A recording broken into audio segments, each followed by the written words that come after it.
रहीम अस्सलाम वालेकुम संगे दोस्तों के हाल सारे ठीक ठाक हो। मैं आज सारा दोस्त मोहम्मद इब्रार दोस्तों आज एक और आर्ज के नहीं तो तुसानी खिदमत पेश होया कि इससे तो पहले कि तुसा नाल गल शेयर की थी कि एक बंदे ने असें बटवा मिलिया सा तो उसकी वीडियो बनाई तुसा शेयर की थी लेकिन उस बटवे नाल तक असें मालक नहीं मिलिया।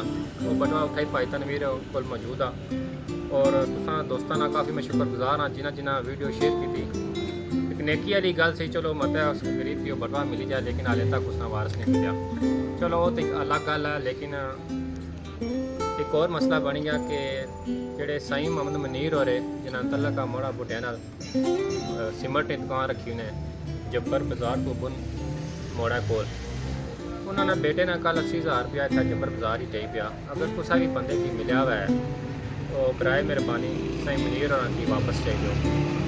तकरीबन 80,000 रुपया उसने नाल उन्होंने बेटे ने शनाख्ती कार्ड भी पिया शनाख्ती कार्ड पर उन्हें बेटे नाल लिया मोहम्मद नदीम ना उन्होंने हो सकना कि अलग अलग पैसे इधर टाइप पे शनाख्ती कार्ड उधर टाइप पिया हुआ है नाल ना हुआ है। बाद दफ़ा बंदे के पैसे मिलने तो थोड़े परेशान हो जाने यार पैसे तो मुझे लभे लेकिन वो क्या पता इसका मालक होना। तो वीडियो शेयर करने मकसद आ कि साईं मोहम्मद मनीर और ने पैसे ढठे ना अगर कुछ भी बंदे की लभे वैन और बराए मेहरबानी साईं मनीर और की वापस चाहिए। अपने दोस्त मोहम्मद इब्रार की इजाज़त दो। अल्लाह हाफिज़।